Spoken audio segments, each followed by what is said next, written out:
Here we are on March the 21st, two-thirds of the way through March. I'm telling you, this year's flying by. Okay, I've got some great information for you here. Let me jump over here to Murtech on Rumble. This is my Rumble channel. This is the video we're going over tonight, episode 1863. It says upcoming, but as you know, you are actually watching it. Before we get into this, I did have a comment from Viper Senior, and I hope you're seeing this, Viper Senior. Viper was concerned that he only sees like the last 24 hours of videos that I've put on my site. But I have been doing some shorts, as they call them, little 60-second, 90-second videos from highlights of different. So if you scroll down here, there you'll see past the shorts.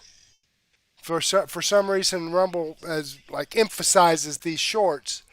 But if you scroll down, you'll see all my other videos from the past, going back over a year. Actually, I've been trying to clean some of it up because I think I only have a limited amount of space. But at any rate, that's the situation, Viper Senior. Thank you for your comment. Thank you for your concern. But I think if you just scroll on down when you come to Murtech, rumble.com/Murtech, rumble.com/Murtech, then you'll be able to see other videos in the past. So I hope that helps you out. Let me know. Give me another comment if you're watching live tonight. Give me a chat. But let's go ahead and get into this. Episode 1863. Give me a chat. Hi, Debbie BS. I'm glad you joined us. Let me close that out for right now. And let me click the Show More button and slide down here and tell you we have information from Anthony Bryan Logan, Benny Johnson, Glenn Beck, and Devory Darkins. Okay, but before we get into that, I do have some shout outs to give here from Butcha12, just started following my channel. Gracious is he, just started following my channel. MKS1953 just started following my channel. And Spirit USA just started following my channel. So thank you very much, folks, for following my channel. I greatly appreciate that. I hope you're tuned in, and I hope you enjoy the content. Okay, DS Houghton gave me a comment on my daily news wrap-up. Debbie BS reposted my episode 1862. Debbie BS also commented on... Debbie BS reposted my episode 1862 and commented, and Viper Senior, I think that's where he left his comment about not being able to see all of my videos, gave me a comment on 1862. Debbie BS gave me a comment on my extra 645A, and Debbie BS gave me a comment on my extra 646A. Debbie BS and Uncloudy commented on my extra 646B. So thank you very much, folks, for your comments. I enjoy reading your feedback, and I certainly appreciate your support. So let me go ahead and give this a thumbs up. And by the way, I have one of those thumbs up icons right down here below the video. I've got 4 thumbs up already. Keep it going. Keep it going, folks. Okay, let's see what Anthony Bryan Logan has to say about New York Mayor Mamdani's estate tax would crush the middle class. Yeah, well, just keep voting Democrat, okay? New York, California, Illinois, Oregon, Washington, just keep voting Democrat, okay? Let's see what he has to say. I thought New York City's newly elected mayor, Zohran Mamdani, was going to tax the rich, but his newly proposed estate tax would do nothing but squeeze the middle class out of existence. Let's talk about it.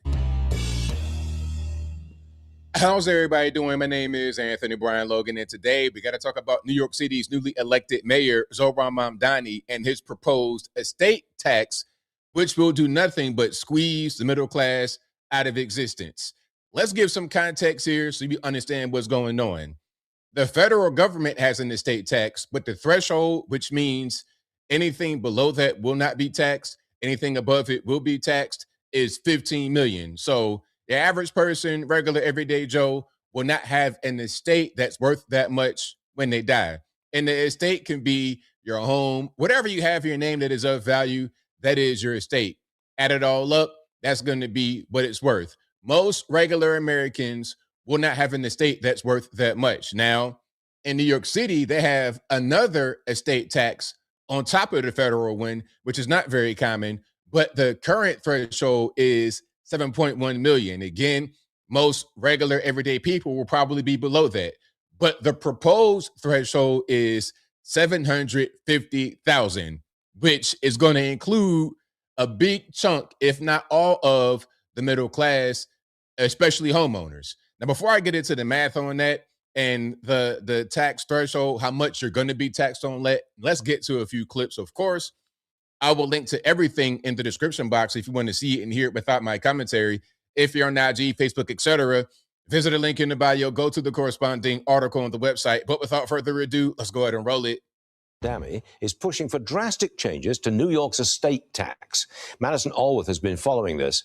Look, I'm following it too. This is going to hurt the middle class. I thought you wanted to tax just the rich. Yeah, well, this proposal hits a lot more New Yorkers than just the rich, including the middle class. Mayor Mamdani is suggesting slashing New York's estate tax exemption threshold by nearly 90%.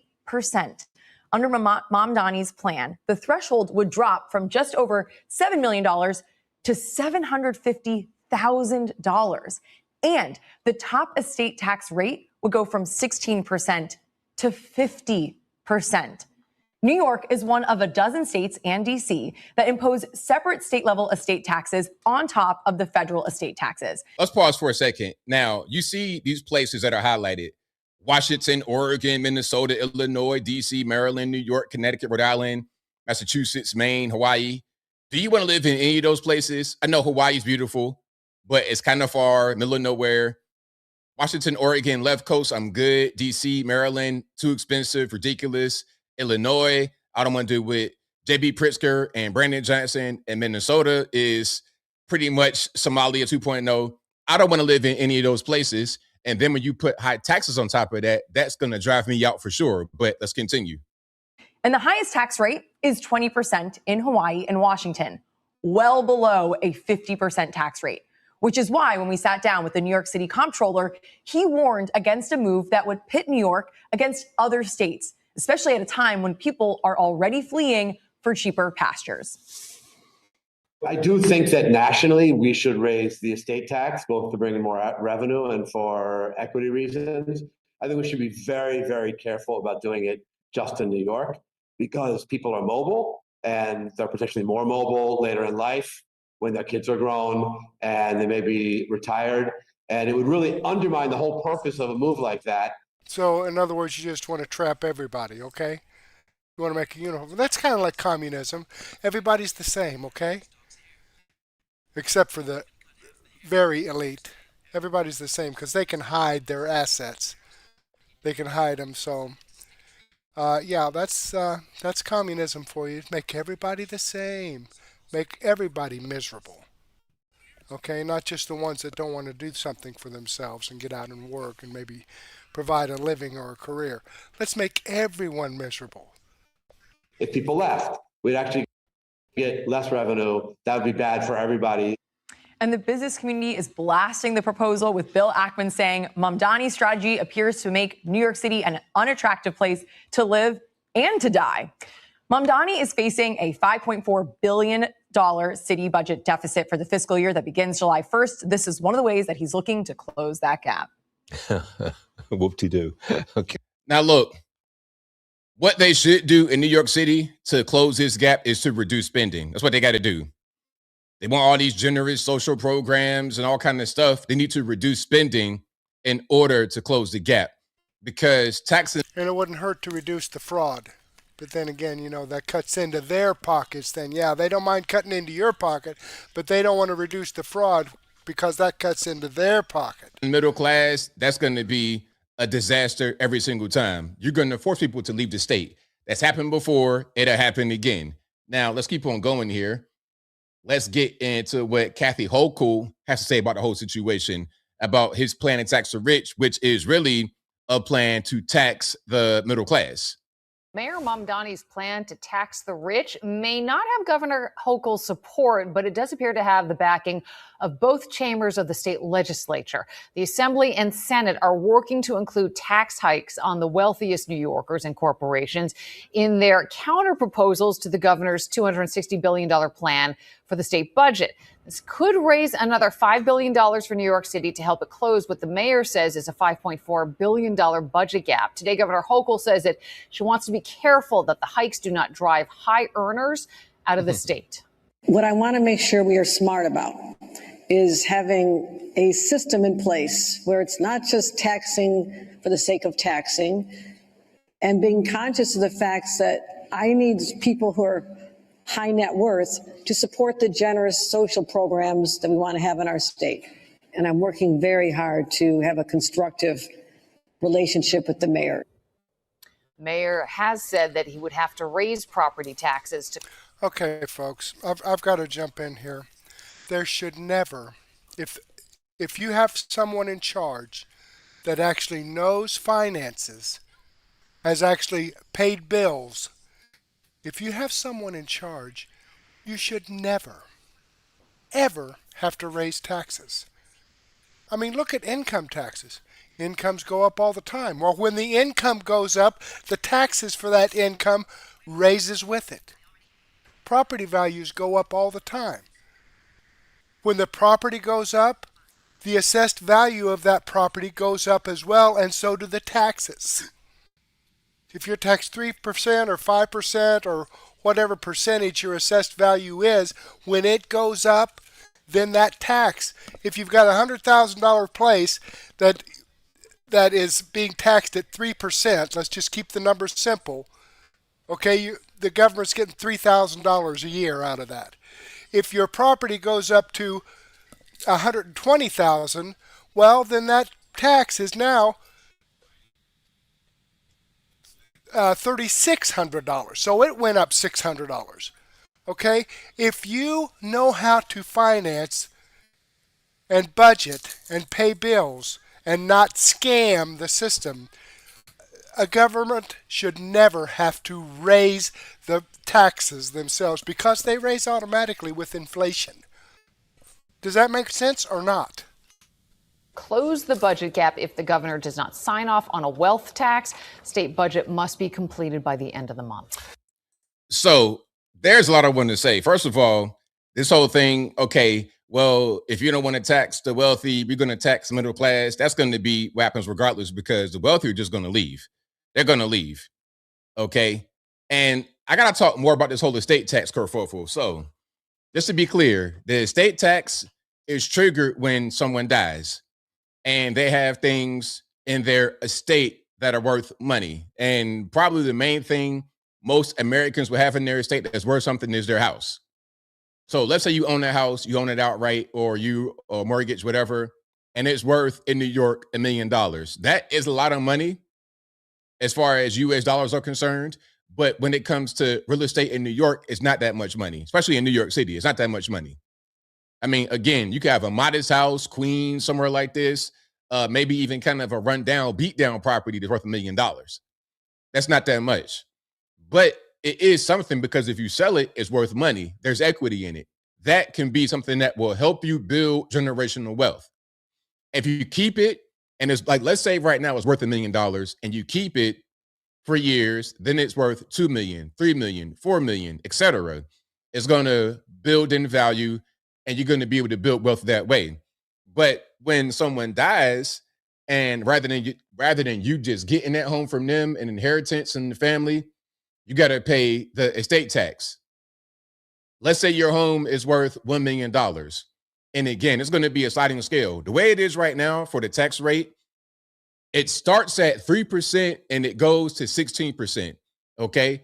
So let's say right now the current rate is what, 7.1 million. That's a threshold, 7.1 million. So on 7.1 million, you're going to be taxed the 3%. Let's say that same 3% is applied to $750,000. That is $22,500 in cash. You got to pony up. Do you have it? You were just given this house. You inherited this house in New York, And because of the proposed, not quite law, but the proposed state tax, you have to pay $22,500 out of your pocket. Can you afford it?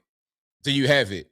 If the answer is no, well, you still got to pay the tax. So guess what? Now you got to sell. So your ability to build generational wealth has now vanished because of that bill right there. 3%. And it's probably going to be more than 3%. If it's 10% on that, you're talking about $75,000. If it's $1 million, $100,000 you got to come up with in cash to pay just the estate tax, not to mention anything else. Let's say the property is kind of ramshackle. Yeah, it's worth $1 million, but you got to put $300,000 in it to be able to repair it. And then on top of that, the estate tax, $100,000. Before you know it, all the wealth, all the equity that was built up in that home has vanished. So all you can do is sell it, and you'll probably sell it to a guy that's worth more than you. So it'll be both transfer from the middle class to the rich. But look, as I close, I want to say this. This is the reason, well, one reason why these communist, socialist programs don't work. All you're going to do is increase class stratification. The haves and the have-nots will be a lot more evident, the same way it is in a place like California, it'll be in New York. People are fleeing New York, rich, poor, everybody in between, because this kind of thing is unsustainable, it's unaffordable, it makes no sense. If I was an uber rich guy especially, I'd be the first one to leave. I'd be on the first thing smoking to Palm Beach, Florida. Yes, I would, because who wants to pay that?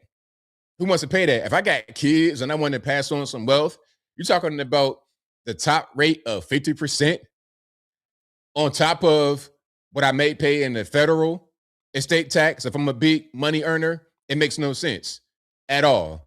But I think I'll leave that right there for now. And what say you? What's your opinion on Zohran Mamdani's proposed estate tax plan? Again, the threshold currently is $7.1 million.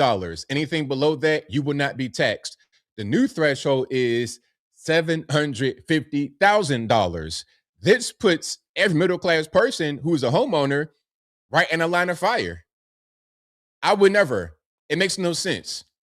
This can't pass. But hey, it might pass. And you know what? You know who I blame? Everybody that voted for this guy. Everybody that voted for him. Everybody that thinks communism works, socialism works. They're trying to close a budget shortfall, which in my opinion was caused by the migrant crisis, but that's a different story. What they should do is just reduce spending. That's going to be the best way.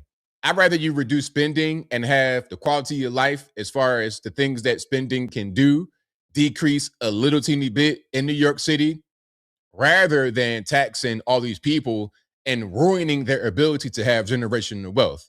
If there was a vote on that and you propose it that way, I think most New Yorkers, 99%, would pick don't tax me over anything else. But whatever your thoughts are, please let me know in the comments below. And that's all I got to say for this video. If you like what you heard, please comment, rate, share, and subscribe. Peace. All right, had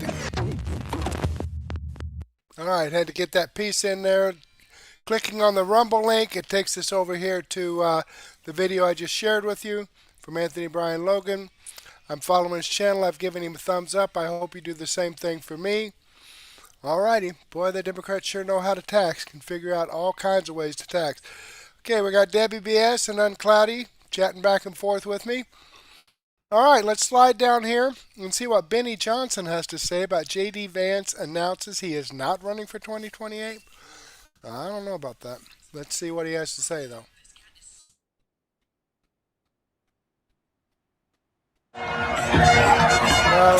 It's long been assumed that President Trump would name his heir apparent in J.D. Vance. In fact, J.D. Vance on multiple podcasts have straight up said that Donald Trump is bringing talked to the Secretary Rubio about it. I've joked with the Secretary about it. So the President first raised this with me probably 6 months or so ago, right? During just one of our private lunches that we try to get lunch every couple of weeks just to catch up on what's going on and talk about things. He mentioned it probably 6 months or so ago, and I mentioned to the Secretary in jest, but it feels so premature. So this is J.D. Vance saying, Donald Trump's already talking to me about running on a joint ticket with Marco Rubio. You could clear the Donald entire Trump Republican field right now. has straight up said, this is the ticket I want. That the heir apparent to MAGA is J.D. Vance? Well, I think most likely, in all fairness, he's the vice president. I think Marco is also somebody that maybe would get together with J.D. in some form. I also think we have incredible people, some of the people on the stage right here. So it's too early, obviously, to talk about it, but certainly he's doing a great job, and he would be probably favored at this point. Trump saying that a Marco Rubio J.D. Vance ticket would be a favored ticket, and that's where the energy of the MAGA movement is going to be placed. Donald Trump, of course, has still incredibly strong backing by the MAGA movement and has a base that is undeterred. Obviously, they've been through a lot, right? And so much for the MAGA movement is obviously weathered the worst of all political storms and has come back roaring. And so I think that it is going to be strong into 2028 and is going to be unbothered by even some of the biggest ops that I've ever seen in order to break up a political movement in my life. It makes me very, very angry. Anyway, the point is that perhaps J.D. Vance himself has decided that 2028 is not going to be his year. Very interesting. J.D. Vance rocked by bombshell admission as Iran war threatens 2028 run. Very interesting here. J.D. Vance may not run for president in 2028 elections. Trump war with Iran spirals out of control in the Middle East. Sources close to the vice president told the Washington Post that if the war drags on for months, it could significantly damage the GOP's next nominee. Vance has told his closest advisors that he has not yet decided whether to run in 2028 because of his upcoming child. His wife and him are pregnant. She's due, I think, in the fall, right? A source said Vance's fourth child, due this summer, made him rethink his presidential ambitions. He and Usha want to see how the other baby affects their lives before committing to jumping in on the campaign trail. Vance, who has started his political career as a vocal advocate against prolonged military conflict in the Middle East, is now noticeably quiet as Trump pushes forward with war against Iran. Pressure is mounted on the vice president in recent days following a dramatic resignation of Joe Kent, who was an ally of Vance. Same with Tulsi Gabbard, allies of Vance. And you're starting to see sort of like the fracturing and the breaking off of the anti-war contingency from President Trump over this. You're starting to just see the frictions. That's all. J.D. Vance, somebody who served in war himself, obviously a combat veteran, Marine. Same with Joe Kent. Same with Tulsi Gabbard. They seemingly have different takes on this, and you can sort of see like the bits of friction with President Trump and with J.D. Vance at the White House this week. Before the Kent announcement, which was publicly criticized by Trump, Vance tried to persuade him not to turn his departure into a public feud. The effort failed. Here's Trump Mr. Vice President, Democrats are at the White House this week. The fraud czar. What's your reaction to that title? And then second, Good title. Given your past skepticism of foreign adventurism, are you completely on board with the current war in Iran? So I like fraud czar. It's certainly what we're going to do. And look, we have to do it. As the president said, this is a problem that has festered in this country for far too long, and far too few people have actually wanted to do anything about it.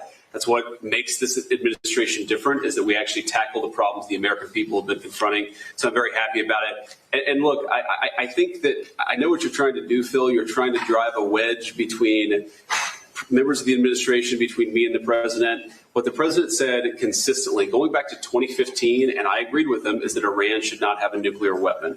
We have taken this military action under the president's leadership. I think all of us, whether you're a Democrat or Republican, should pray for success and pray for the safety of our troops. That's the approach that I've taken. Make it as successful as possible. So there's no hesitation, given your past statements, with the current operation? What do you mean there's no hesitation with my past statements? Given your skepticism of foreign adventurism, you were a critic of the global war on terror previously. Well, I think one big difference, Phil, is that we have a smart president, whereas in the past we've had dumb presidents. And I trust President Trump to get the job done, to do a good job for the American people, and to make sure that the mistakes of the past aren't repeated. Absolutely. Thanks, sir. So you can obviously see there is a bit of, you can tell there's a little tinge of frustration there. And then JD Vance went on the road this week. He went to Michigan and he did a roundtable in Michigan where he took some questions, and he got visibly concerned about the answers here, or the questions here about gas prices, obviously critical in the state of Michigan of all places. And you can see JD Vance kind of frustrated at the derailment of the domestic policies, making lives better for Americans, gas prices, food prices, inflation prices, home prices. These are the kind of things that win elections. And JD Vance keep gas prices down. A little frustrated here at this question. Well, the President of the United States is frustrated at the issue. Clear about this. Look, gas prices are up, and we know they're up, and we know that people are hurting because of it. And we're doing everything that we can to ensure that they stay lower. I will say, the president said this, and I certainly agree with it. This is a temporary blip. Okay. What happened under the Biden administration is the gas prices were high for 4 years. Gas prices are higher right now. And frankly, they're not even as high as they were during certain parts of the Biden administration because of what's going on in the Middle East. It's not going to last forever. We're going to take care of business. We're going to come back home. And when that happens, you're going to see energy prices come back down to reality. But in the meantime, we got. So, I mean, again, you can see JD Vance there kind of in a frustrating way. I mean, listen, we've had we've had private conversations with JD Vance and his team. We've traveled with them. Just asking like where's your strategy going? Like what is your team doing? We're close with them. We communicate with them pretty regularly, right? This is what we do. They push for domestic policies. Like that was what 2026 was going to be. It was the year of like really solving and cracking down on inflation and gas prices and everything. And so it's got to be frustrating that this is like undoing that, right? I think that's where they thought that this was going to go. And so I think it kind of makes like a lot of sense that JD Vance would be frustrated here, because obviously if you are wanting to continue the MAGA movement and you're wanting to say you're America first, then you've got to fix these problems for America. And if you want to have a political future, they have to be fixed. JD Vance, described as frontrunner in 2028, is reportedly reconsidering a presidential run entirely. Republicans point to less personal factors, including uneven early polling, growing donor interest in alternatives such as Marco Rubio. Strategists warn that entering a competitive primary, especially following a general election loss, could damage Vance's standing with the party and weaken his claim for any future leadership.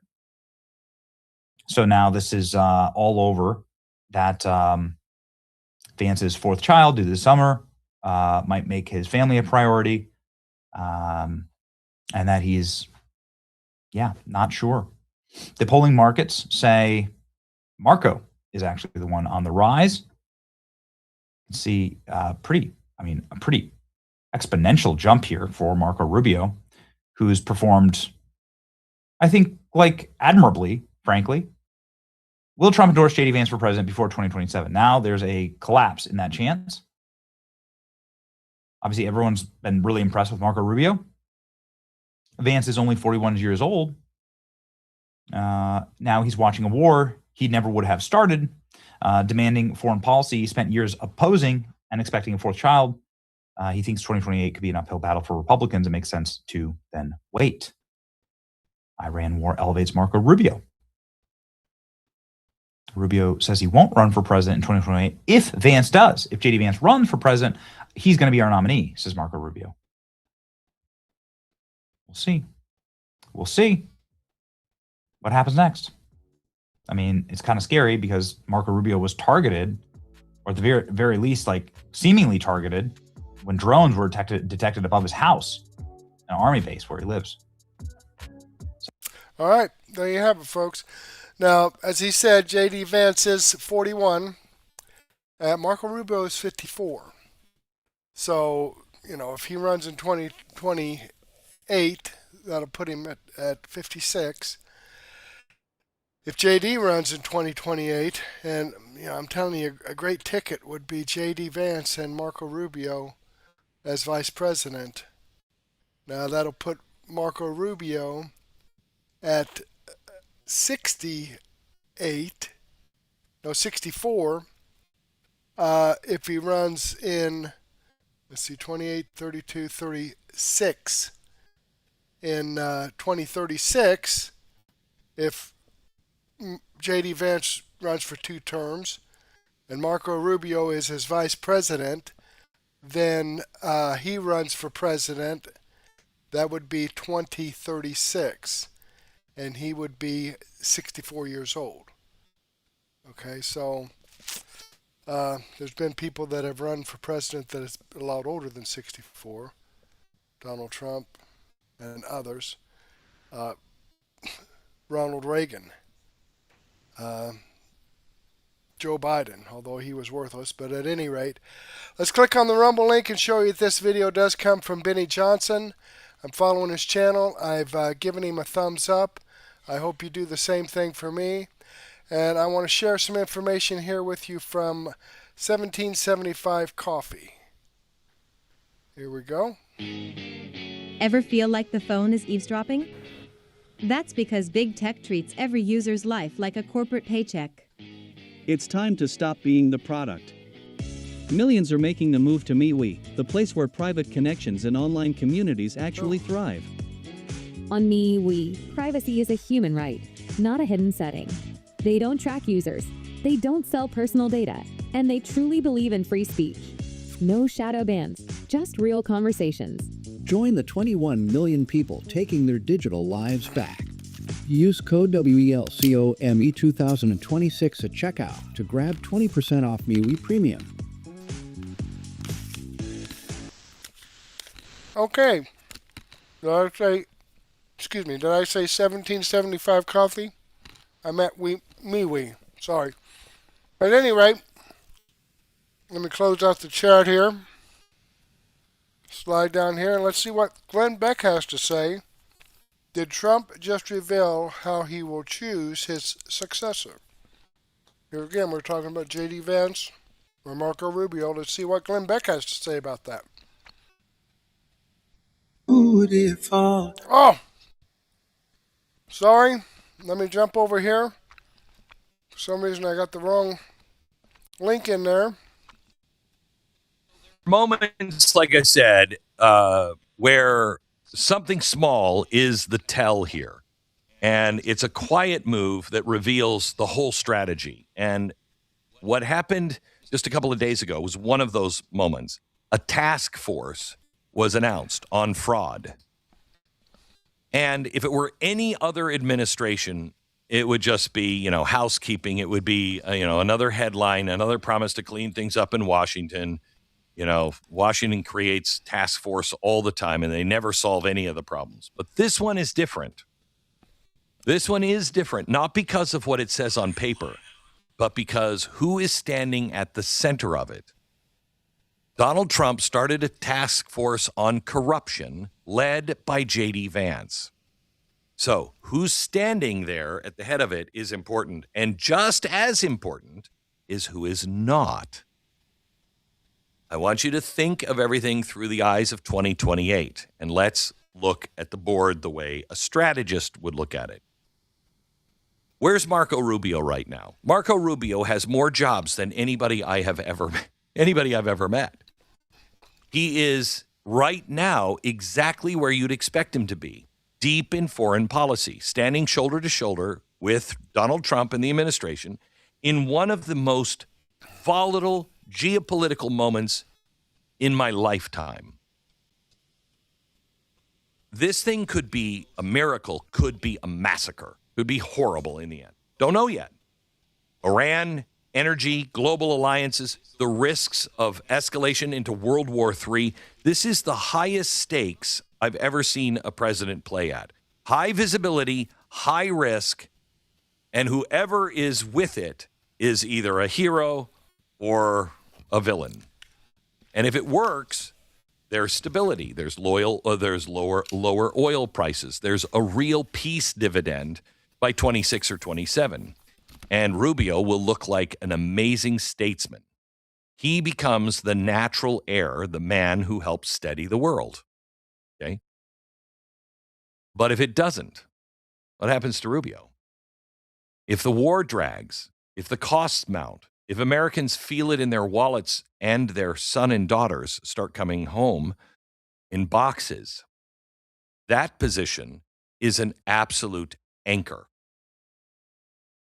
Now shift your focus here for a second. We got Rubio, but I started talking about J.D. Vance. So let me go back to J.D. Vance. Where's J.D. Vance? Right now on this issue, where is J.D. Vance? I've heard rumors.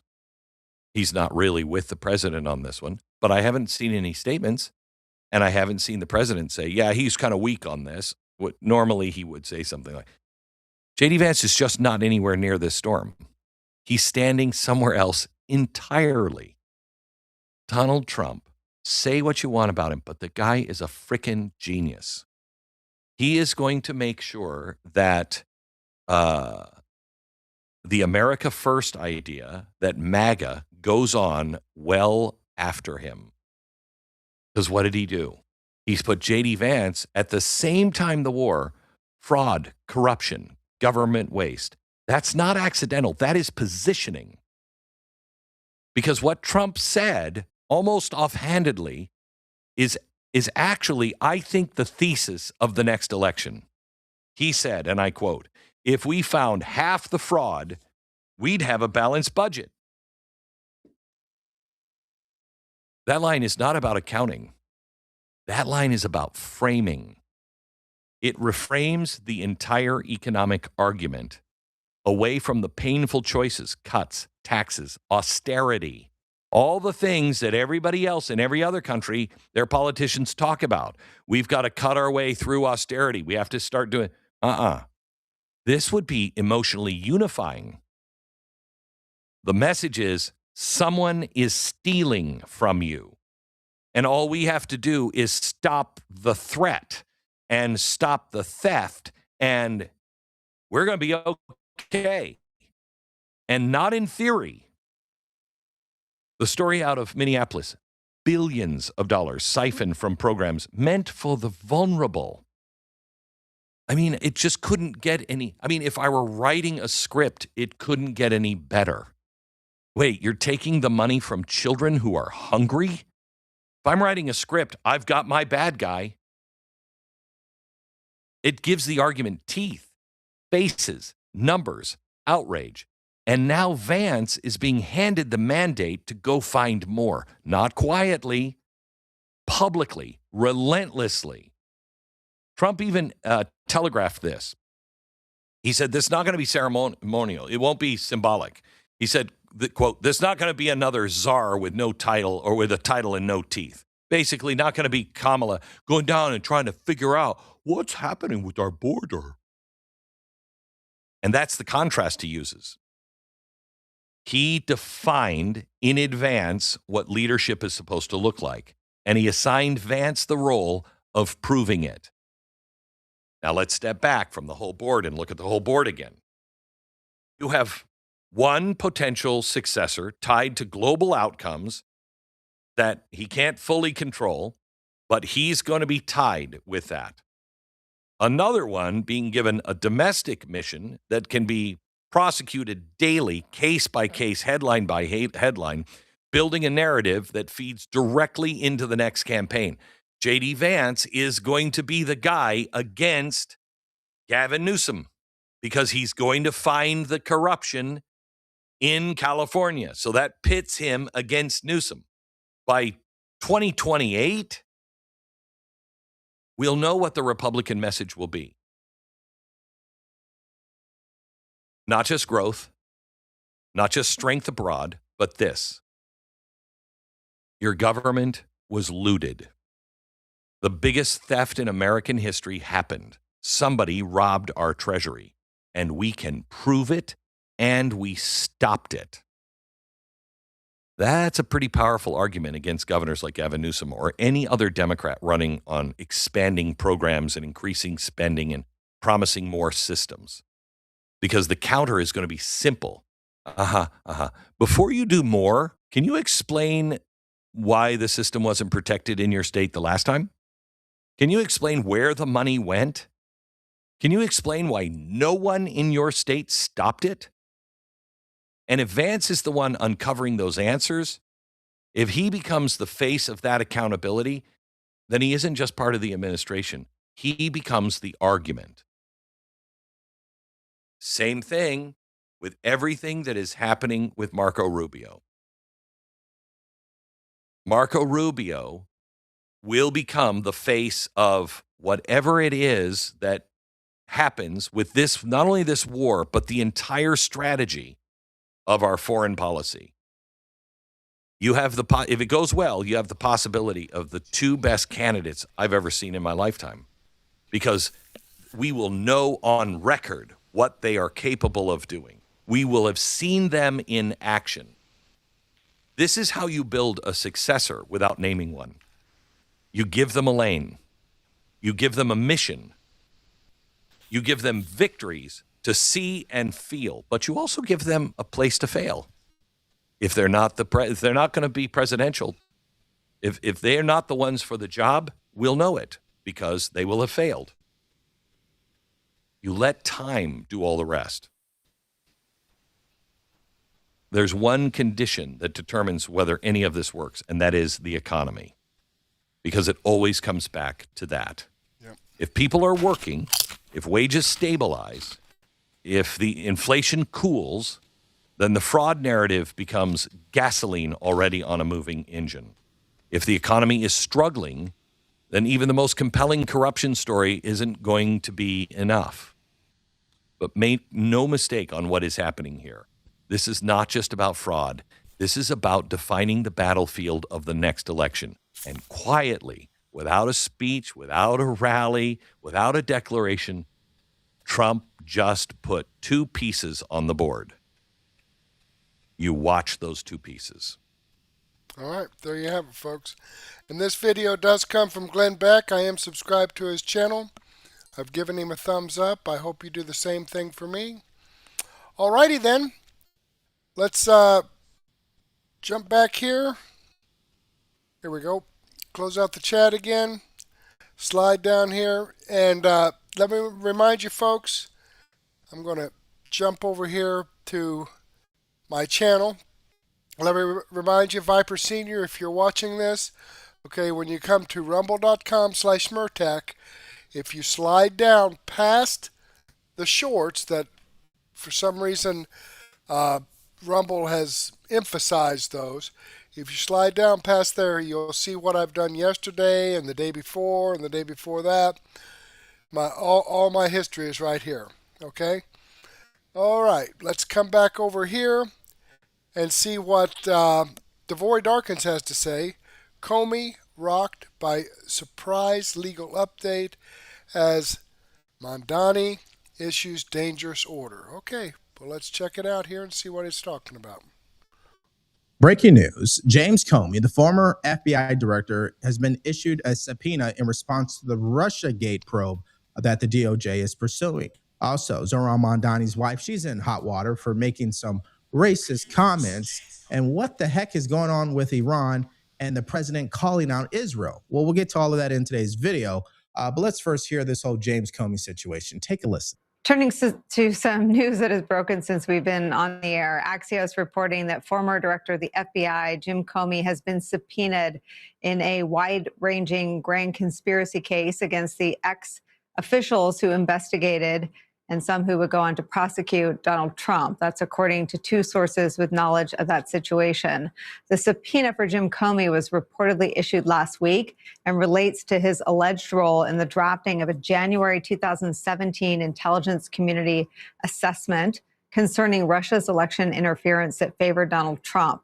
This so-called grand conspiracy case is based in the Southern District of Florida, and it relies on the belief that officials who worked for President Barack Obama and later Joe Biden broke the law back then before they knew who would win the 2016 election to try to undermine Donald Trump from his 2016 election through his federal indictments in 2023.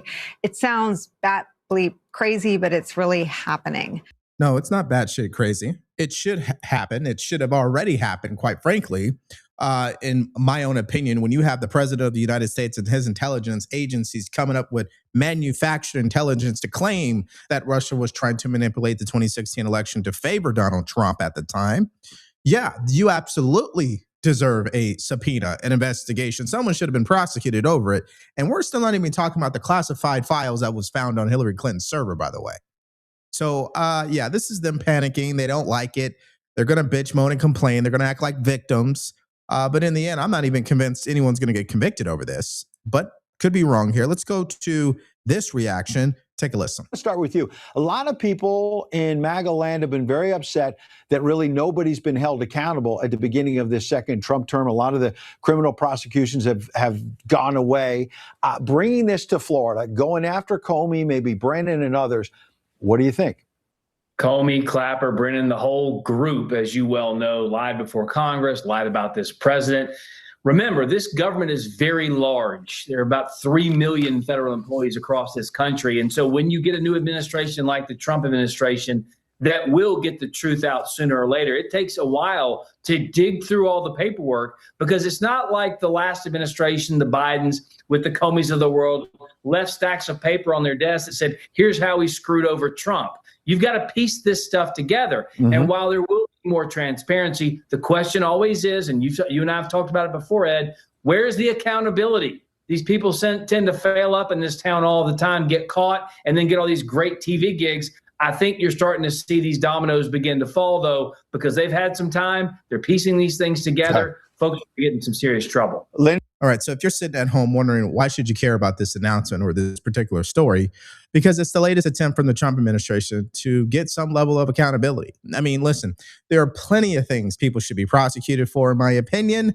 But I would say at the top of the list, okay, at the top of the list, the 0.01% of it all, it has to do with the manufactured intelligence. Okay, the fake dossier, as we all know it, the fake intelligence, the fact that the president at the time, Barack Obama, knew about it, and no one's been held accountable in that regard. Yeah, this is at the top of the list. Now, of course, again, you're going to hear the same talking points, which is that, oh my God, here's Trump again. He's weaponizing the DOJ, etc. Again, if he was weaponizing the DOJ, in my opinion, he's doing a shitty job of it because nobody's been convicted. But let's go to MS Disinformation. Here's what they're now saying. Take a listen. Brendan Ballou, I mean, they have tried this out in court. It has failed over and over again on court. I get that it's really hot on the internet, but the fact that they are choosing to double down on this, what does that tell you about where their thinking is?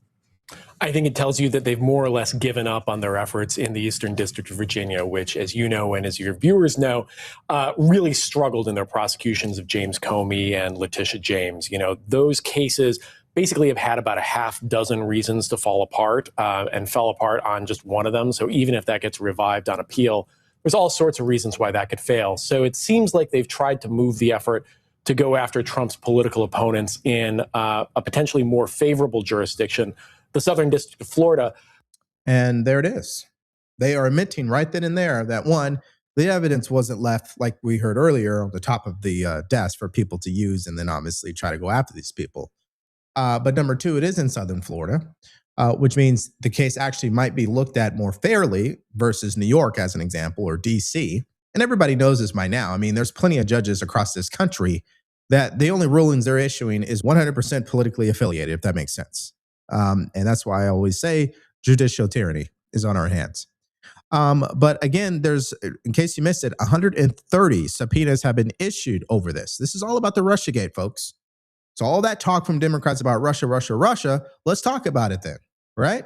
Let's go to Lindy Lee. Here's her reaction. Yeah, I want to give you a fair crack at this. You used to raise some money for Joe Biden. You got disillusioned with the Democrat Party. What are your thoughts? I mean, I played a clip a few moments ago of J.B. Pritzker saying, look, if the Democrats win in 29, we're going to throw Trump people in prison. They're saying that on camera. Yeah. So doesn't it make sense, Lindy, for the Republicans to say, I don't think they should do it willy-nilly, but if somebody did something wrong, to hold them accountable? How do you react? And that's absolutely right. And frankly, I'm still angry that I fell for the Russia hoax. I believed it all because when you have the entire intelligence community coming out and signing a letter saying that Hunter Biden's his laptop was actually Russian interference when it was actually a real item that the Department of Justice uses evidence against Hunter in the court of law, but they gaslit us and lied to the American people about the nature of the information. So someone has to be held accountable for that as well. Yeah. I haven't seen anything. How could they just get away with interfering and lying to the American people about something so important as our presidential election? Yeah. All right. So let's just take a break. I got to share this message because it's an important one, especially for the people who watch my show who happen. Let's go ahead, and he's going to do a commercial here. So let's get Even past after that. they manufacture this evidence, even after this, and it's 3-2. Okay. This is how I've always seen it. He still got the last laugh in the end. Why? Well, because he got elected twice. Even after they manufactured this evidence, even after they impeached him, even after, according to the way that I saw it, they set him up on January 6th. Then they raided his home. They got rid of his business partners, intimidated them, then try to get him on a RICO charge down in Georgia, then try to get him off the ballot in Colorado, then try to take him out with an assassination attempt. Yeah, I think in the end, he still won here. Okay, so I think they're not sleeping great at night knowing they essentially failed. I mean, their whole goal was not only to derail his presidency, but to prevent him from becoming president again. And that was an utter failure.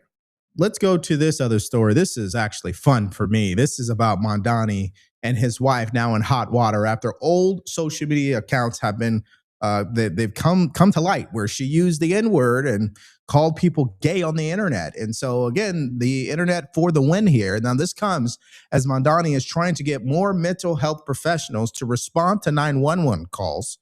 All right, let's go to our next update. This is just fun for me. Two things. Mamdani, what a bad day for this guy.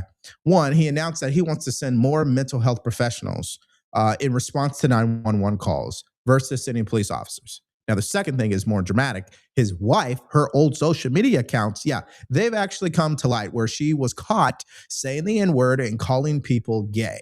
Let's first hear this policy announcement from Mamdani. Take a listen. New York City Mayor Zohran Mamdani announcing the expansion of a Be Heard program that employs EMTs and mental health professionals instead of police to some 911 calls involving people experiencing a mental health emergency. Today, officers have to handle 200,000 mental health calls a year. That is not a system that is working. Our deputy mayor will oversee policy implementation, reform, and expansion of Be Heard to ensure that when New Yorkers are in a mental health crisis, they will actually receive the care that they need and that their only option is not simply a police response.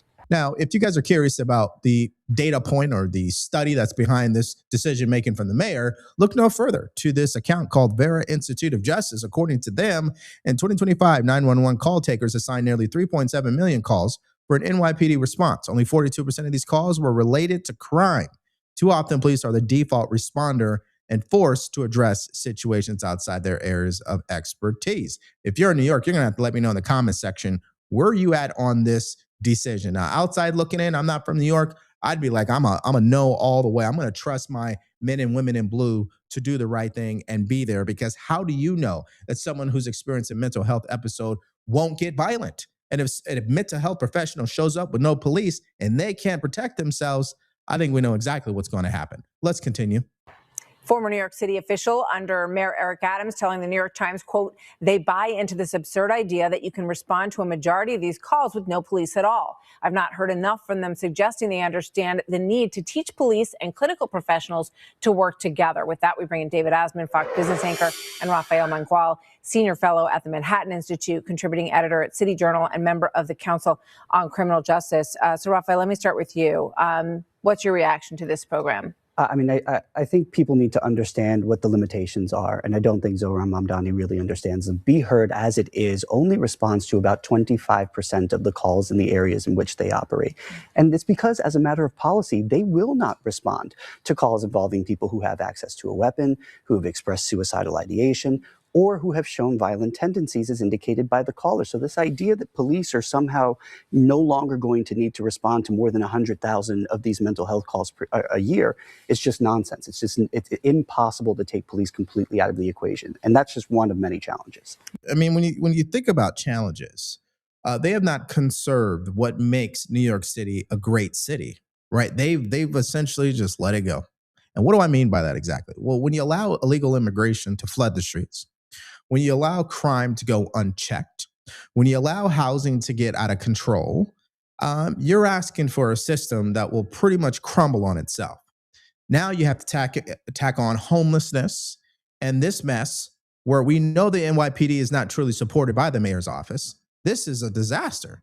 Now, I could be wrong again. Maybe he's thinking outside the box. Maybe this might work. But the results are going to have to show that, because so far, I don't think anything's been working. Now, just to back up my statement here, I want you to pay attention to this clip. Watch this. New York City spending big time on the homeless, $368 million last year alone. Yet more people are ending up on the city streets. The Washington Post took a deep dive into the numbers and found spending more money on homelessness is not helping. FBN's Madison Allworth has got more. She's in our New York City newsroom. Hi, Madison. Hi, John. In fiscal year 2025, New York City spent $368 million on unsheltered homeless services. That is over triple what we paid in 2019, $102 million. With roughly 4,505 unsheltered people, that comes out to a cost of roughly $81,700 per person. To put that in perspective, the city's median household income is just $81,228. Let's just pause really quickly here. When you hear that the veteran affairs in that state is being cut, particularly in New York City, when you hear that the NYPD is getting cut as far as their funding is concerned, this is an example of why. See, this is all about socialist policies. They want to shift the money to programs that inherently don't work. It doesn't matter to them. Someone's getting paid. Think about this for the second. Where is the money ultimately going? They're going to spend over $300 million on homelessness. I thought they would have learned from California already, which they spent billions. It doesn't work. And so the number one question New Yorkers should be asking themselves is, where is the money going actually? Well, we know they don't know the answer to that, and they won't tell them what the answer is because I don't think they even know. In 2019, the city had 3,588 unsheltered people. Today, up to 4,505. Spending increases are not only outpacing population growth, but the problem is getting worse as we throw more money at it. In a statement to Fox Business, the New York State Comptroller said the number of people living on the street in New York has continued to grow, even as the city has been effective at providing shelter for the majority of the homeless population. The escalation in spending, driven by the increase in the unsheltered population, however, merits greater focus on where resources are going and what services are working. Critics say we need to adjust because we could be incentivizing them to stay on the street. Anybody who watched my show, if you're from California, you already know what the problem is. That's exactly what she said at the end. You're incentivizing these people to stay on the streets. Number one, you're incentivizing people to run scams on these homeless people, by the way, because that happens. Because again, they can't tell you where the money's going. And whether or not where it's going, is it working? The fact that they can't even answer those questions tells you it's a scam. But this is what taxpayers are paying for. And then the mayor has the balls to ask New Yorkers, hey, can you kick in a little bit more money? You just can't make it up. All right, one more clip here.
Okay. All right. Sorry about that. Rumble had me muted there. But from CD Death, throwing money at problem never works.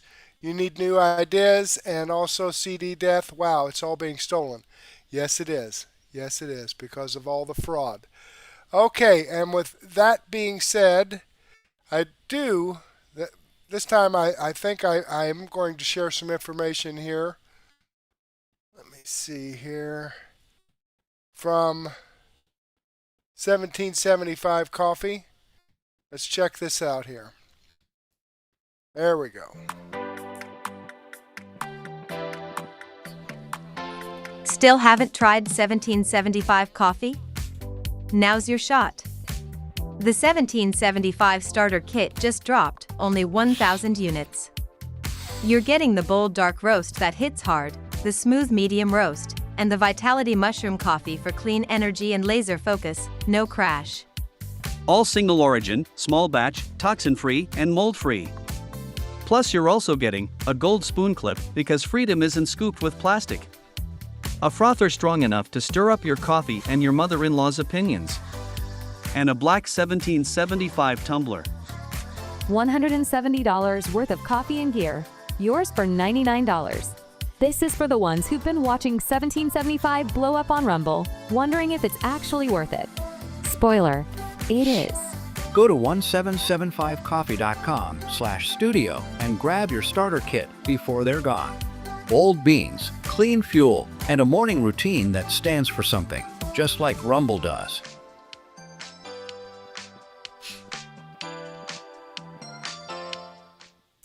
Okay, I've copied the live chats into a comment, so it will be a permanent part of this video.